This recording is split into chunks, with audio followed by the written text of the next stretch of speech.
GPUs and data centers for AI. And you may even be tapped into the power, space, and cooling issues that have cropped up as AI builds get underway. But AI isn't just a compute story, it's also a networking story. And today's networks may not be up to the task. I'm Diana Gooverts, and this is the 5 9.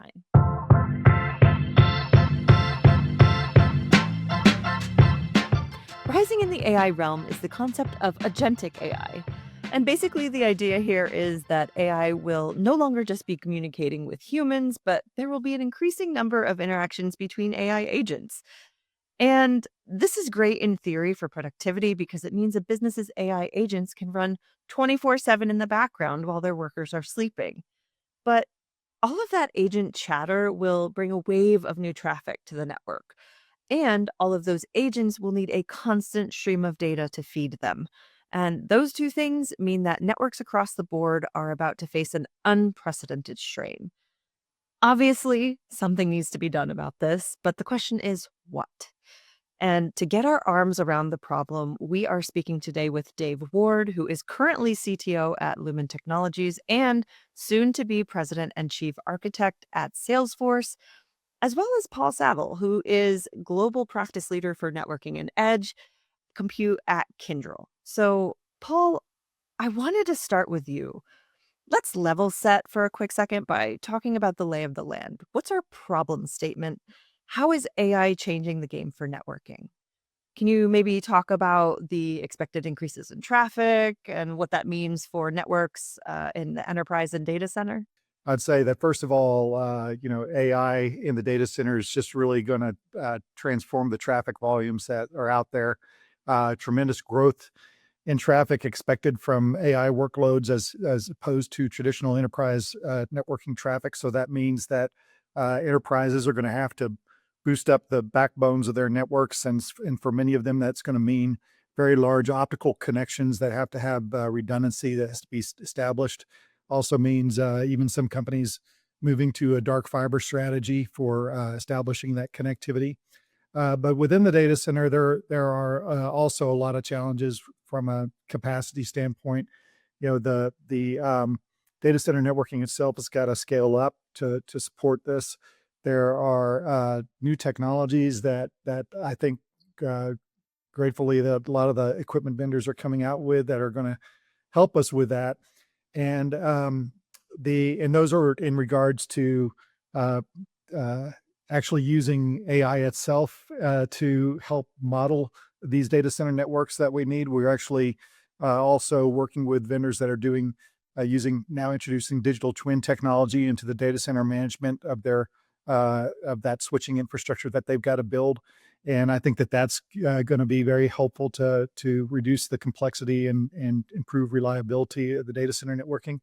But then on another front, another big challenge that the companies are going to have is just around the data itself, in terms of having the kind of large volumes of data that they need to analyze and that they need to have their AI agents or their models to learn from, and that the volume of the data isn't just the only aspect of it. It's got to be the accuracy of the data, which is also extremely important. So in terms of adopting that AI and for an enterprise and how it relates into the data center, those are just three big examples of things that have got to a lot of work behind it to make it happen. Okay, so Dave, Paul just touched on the need to upgrade enterprise connections to create data pipelines, and I want to dig a little bit deeper into that network piece. So, is it as simple as upgrading to larger pipes with bigger optical connections? Or,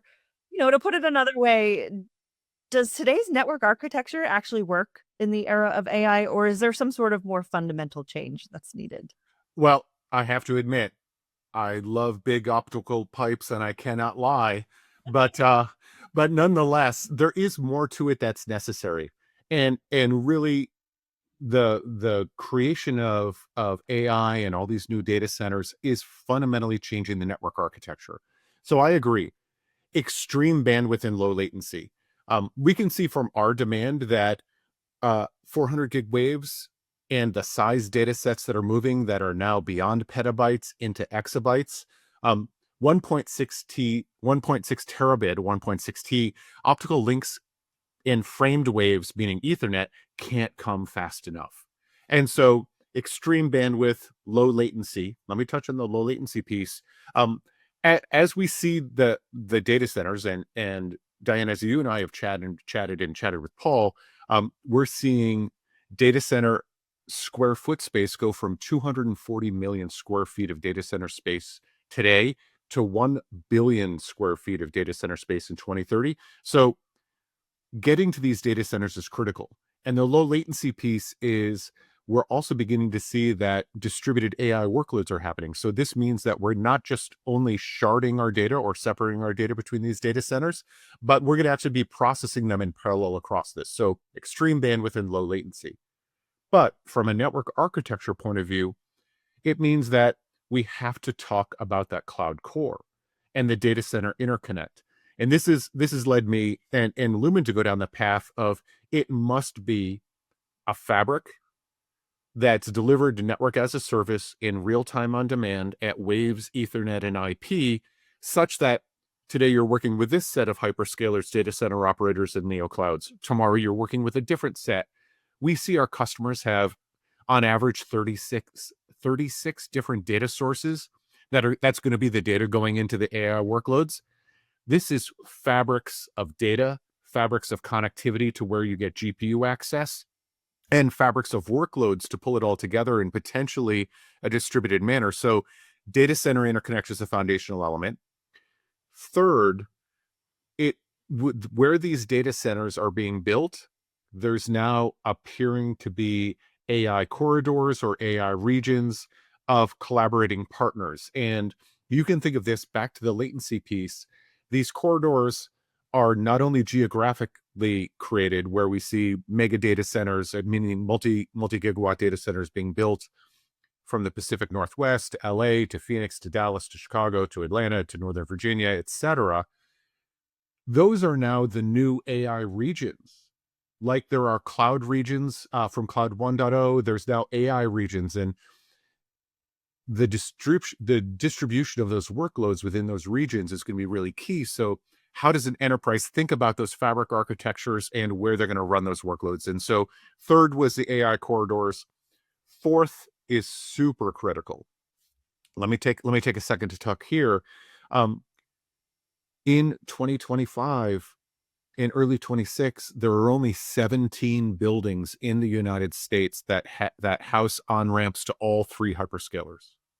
So we have hourglass designs based on 1980s long-distance telephone exchanges determining our cloud future. It's a bad network design of hourglassing traffic. Those buildings are out of power and space. They're high cost to have physical cross connects, racks of routers, etc. And they're not where the new data centers are.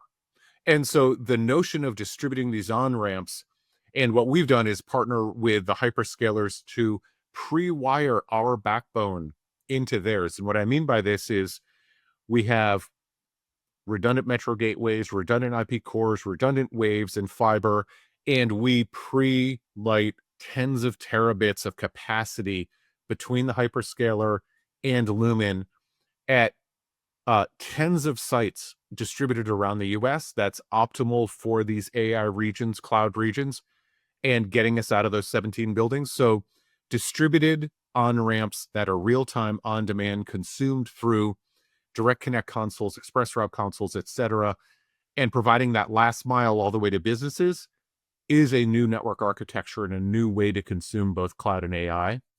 And then I think you've noticed that I've woven through my answer, everything's got to be programmable. It's a platform-based approach of network as a service, of ephemeral fabrics of where data and workloads located, and being able to build connectivity on demand. And that's what we just announced with Amazon, for example, with ILM at the last reInvent.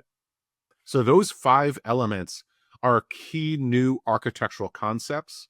And then for bonus points for number 6, what I'm going to add in is that what we've invented as well is an on-prem device that virtualizes the underlay of the access link. Okay, That sounded super techy. What this means is that from my enterprise prem, I can take my 100 gig access link and I can carve that up and say 10 gigs is going directly to hyperscaler X, and 10 more gigs is going to a data center operator, and et cetera, et cetera, et cetera. That is fully programmable from a NAS platform. And that preserves the bandwidth necessary for a workload to work on AI, to work with a SaaS cloud or IT partner, and to create these data fabrics that I've mentioned. That is all new in the industry, that you can actually virtualize the underlay to dedicate bandwidth for the workload end to end from prem to cloud or prem to AI. So it's a whole new world, Diane. Okay, so I heard you talking, Dave, a lot about programmable networks. And one of the things we know about AI is that it is not just running on the network, it can also be used for the network. So, in terms of what we can do about this problem, Paul, I want to ask you first. I mean, can AI help solve this problem that it's creating? Yes, we do believe AI can solve the problem. We actually know AI is solving a lot of problems, a lot of efficiencies that are that can be gained from it, from some of the use cases that we've seen. So now it's, I would say that still in this phase, that we're still in the early phase of adoption, and we did some studies here at Kyndryl that we published in a report called the Kyndryl Readiness Report, where we interviewed over 3,000 telecom tech or technology executives across the spectrum about their readiness for AI, and they're facing a lot of challenges. The while I think the number was around 70+% of these enterprises have actually deployed AI in some use cases, only around 25 to 30% of them have actually seen those trials meet their expectations in terms of efficiency gains or financial, paybacks that they were hoping to get. So it's telling that, hey, we're still struggling in this. But again, we're at the early phase of this, and we're going to learn more and more as we go along here on how to make these models more efficient and use them in constructive ways in the enterprise to make the efficiencies. But you could also say from that statistic that the encouraging thing is that there are at least 30% of what they've tried to do is actually paid off for them, and that's enough to encourage additional adoption and to keep hammering away at it. Okay, Dave. So Paul thinks AI can help. What are you thinking here in terms of, hey, how AI can help solve the problem it's creating? Can it help manage some of those slices that you talked about on the network earlier? Can it help with efficiency? Are there other ways AI can be leveraged in a cloud 2.0 architecture, if you will? When we think about the customer experience, I'm going to talk about the consuming side first. AI can be used to help design the fabric, price or quote the fabric, order the fabric, provision the fabric, and assure the fabric. And assure is making sure that I understand how much data is traversing, that it's getting through, if there are any drops and things like this. But that notion of design, price, order, provision, and assure is what AI can bring into these platforms. And each one of those, just on the consumption side, on the also on the customer experience side, if there's an issue, how is my traffic rerouted? Is it still maintained? Does it meet my policy, the policies I have of latency and bandwidth? But also, where is it in the repair cycle? Or what is the current issue? Where is my ticket? The usual things that a customer needs to know if there's particularly any issues with that piece.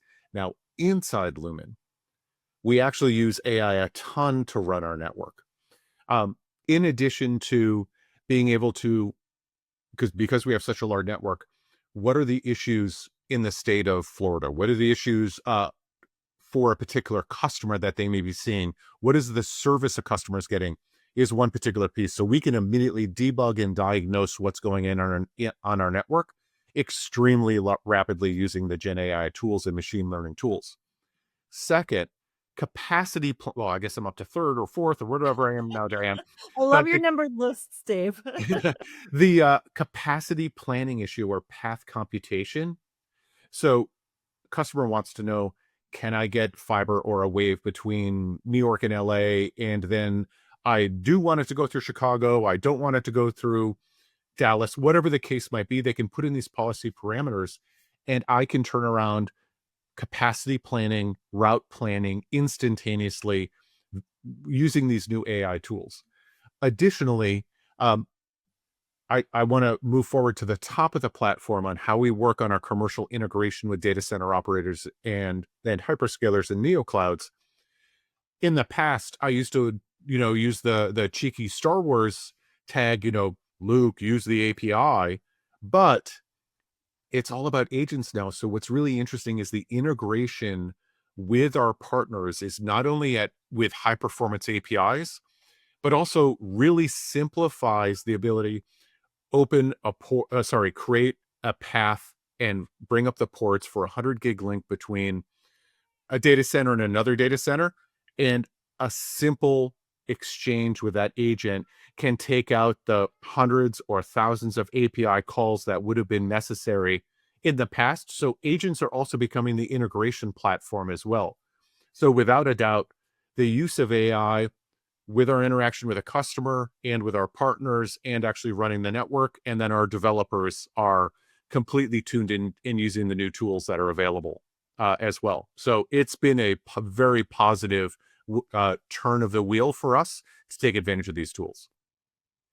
So I wanted to talk about timelines here, right? So, Paul, maybe you can start, and then Dave, you can chime in. How long does it take to make all the kinds of changes we're talking about here and implement all these tools? Dave, obviously, I know it sounds like Lumen's already done some of this, but thinking kind of from an enterprise adoption perspective, right? Like they need to kind of update all of their infrastructure or, work with someone else who can help them do that. So, Paul, maybe you can start, and then Dave, you could chime in. It's there is no getting there. That's what I would say. It's a journey. It's just a process of starting and then just getting better and better as you go over time and continuing to improve. There's not a destination in this journey that we yet see where somebody would say, okay, I've arrived and I'm done with my AI initiatives in the company. We're going to be on this journey for a really long time. Many of the telecom equipment providers, for example, are building agentic AI now into their products, and they're trying to get that working.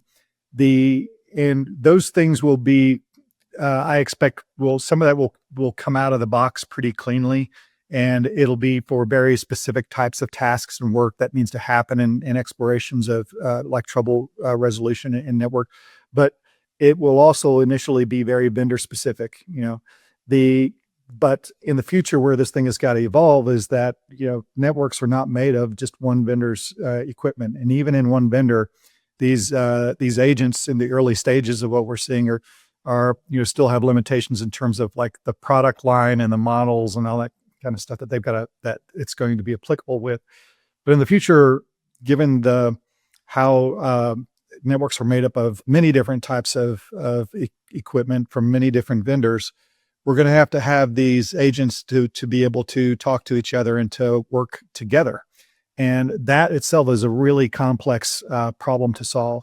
And the industry is setting up a number of forums, and actually already exist a number of forums to start working on tackling that problem. When you think about what has to happen, and an AI agent from Cisco, for example, may need to talk to an AI agent from Juniper to really get the end-to-end trouble resolved, to figure something out.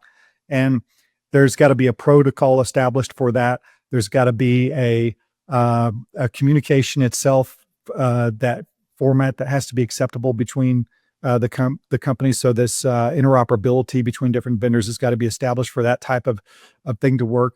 There's also the security angle on this thing too, because when you start having agents work together to solve problems, then you've got to have some kind of methodology of understanding how much you can trust a certain agent, right? And we believe that in the future there is going to be this world where there'll be a multi-vendor agent world where some agents are built by vendors that we use. Some are built by the enterprise themselves that are homemade, home-built agents. But all of those are going to have to start to fall into some standards for interoperability and security that makes it a really complex future from that standpoint. But the great thing is that if we're able to successfully solve those problems and build up that kind of future, then it's just going to produce tremendous gains in efficiency and uptime and responsiveness in terms of establishing new services and turning up new capabilities. There's a couple pieces to talk about. One, we actually are putting the fiber in the ground to connect these data centers. As we mentioned, there's a 4x increase in the number of data centers.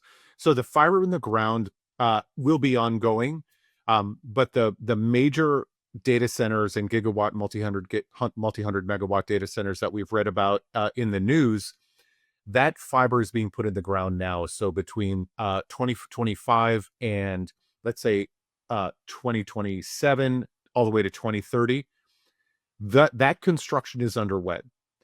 Second, the upgrade of our metro areas, and I'm just saying the physical network for a second, the upgrade of our metro areas to get enterprises the ability to consume 400 gig and then be ready for 1.6T, that's going in the ground now as well. So the infrastructure is coming online over the next 3 years at great scale, at massive scale. By 2030, enterprises can begin to consume. The tool side of it is, of course, always the long pole of Lumen as an enterprise transforming itself. We need to train our employees. We need to be able to utilize these tools. The tools are moving extremely rapidly. And what we've chosen to do is work with a number of our partners who provide us platforms to be able to work with. And I imagine a lot of enterprises are in the same case. There are some who are able to DIY it and obtain GPUs and build platforms themselves, but that's not the core to our business. And I don't think a core to a lot of businesses. And so we use a lot of partners, Palantir, Microsoft, Salesforce, ServiceNow, Google, a lot of the same platforms that other enterprises use. And that has what's enabled us to move so rapidly into the AI space and take advantage of these tools.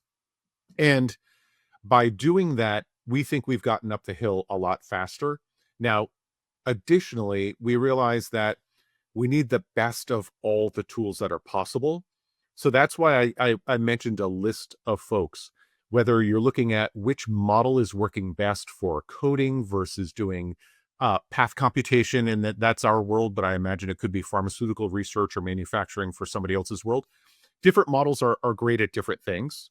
Different tools in different environments are great at things, at different things. And then, of course, different platforms are focused at solving different problems. That's become our approach. Thankfully, there are now platforms have adopted the AI tools, can be used by enterprises. So the way I see it is this way. There's a continuum of AI adoption.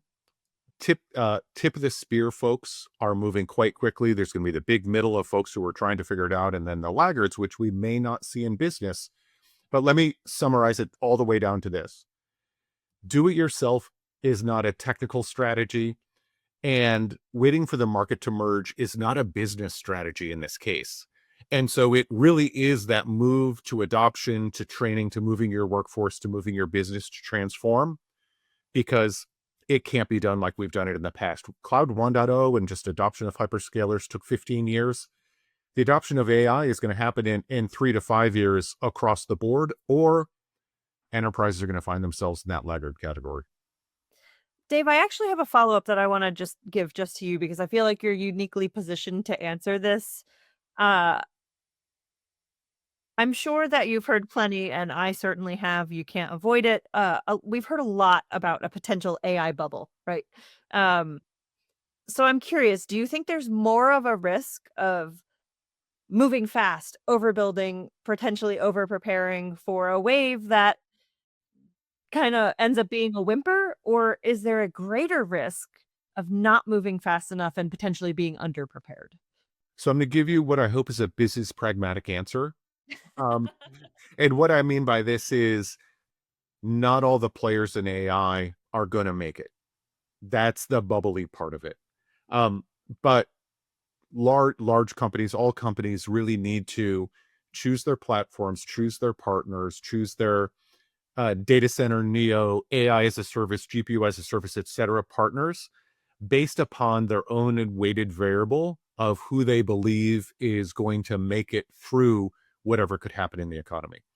I think I'm saying the most obvious thing, having lived through the internet bubble, a housing bubble, a cloud bubble, like that is the way the economy works. There is massive investment going into this space.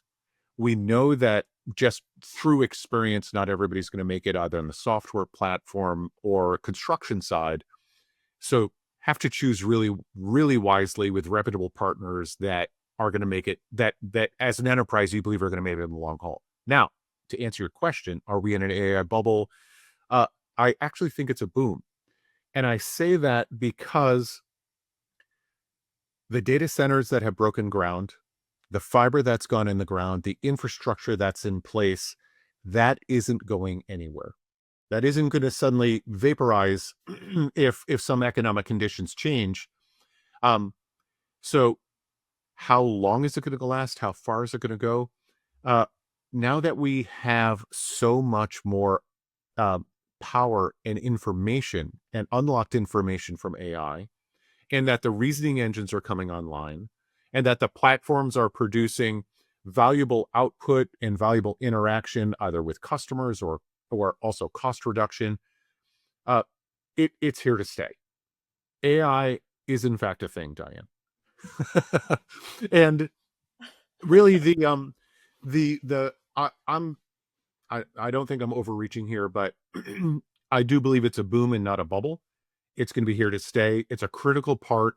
And I take a look also at academic research, and some really interesting academic research coming out of universities shows that uh, when you take individuals and teams, individuals with and without AI, and teams with and without AI augmentation, individuals with AI outperform full teams without AI with respect to productivity and quality of answer. And so if we think about AI as being that tool that's an augmentation of both individuals and teams, and of course, interaction between enterprises as this continues forward, it is a productive, valuable tool that we can use, but it is a tool. And so therefore, finding that valuable construct, finding that valuable cost reduction, finding that valuable new move to increase productivity is what we want to get out of this particular boom of AI. We're very close to the discussion around AI and jobs, but we'll leave that for another time. I want to close out our conversation by kind of giving you guys an open court shot here. So, um, what is one thing I didn't ask you about that you think more people need to be thinking about or talking about when it comes to the intersection of networking and AI? So, Paul, why don't you start? I would say that you didn't really ask me about how security changes as a result of all of this adoption, and that's a big one. You know, secure the implications for security on AI is it kind of opens up this whole other world of security threats whenever you adopt AI. So, you know, and the bad people are already, you know, trying to figure this out and try and starting to take advantage of it. And you know, we hear the stories about like the deep fakes and things like how they're using it to commit fraud now with people or to make better attempts at breaching people's data, secure data and stuff like that. But there are other weird ways that the security threats open up with in the world of AI as well, which is, say, for example, of instead of stealing data and then for to from an enterprise and then you just using that data to sell it or to for ransom or something like that. There's now, you know, a concept that's going to be open up where they can strategically corrupt the data in a way that knowing an enterprise is using an AI and using this data for its learning models to corrupt that data, to screw up that learning model, to screw up that enterprise's business. Okay, that's kind of a new vector for how this different security threats now open up in many different ways as you introduce AI into the picture that we've all got to get our heads around. And Dave, what about you? What are you thinking that you think more people need to be thinking about? It's the fabric approach. It's the it's that piece that DIY is not a technical strategy. So this is the move to network as a service. This is to the move to data center interconnect, because that is now the internet and where everything's being processed. And so who are the partners? How do I connect to it? How much data do I need to move? All those pieces, everything we know about networking is being challenged, meaning VPNs are not really a thing anymore, or MPLS VPNs. Instead, it's connectivity fabrics between between data centers, data center to cloud to cloud. And I say that with confidence because Cloud 1.0 already got us past hybrid cloud architectures and multi-cloud architectures. And now we're to the point of it's a cloud strategy, it's a data management strategy, and it's a network strategy that comes together. And any conversation, and I realize I'm a networking guy, but any AI conversation that doesn't include the connectivity and how I bring that variable into my data management and workload management is really missing the conversation. So be sure to have the connectivity fabric as a part of that AI strategy. All right. Well, I think that's a great place to leave it. Thank you so much for your time, you guys. We'll catch everybody next week. Thank you.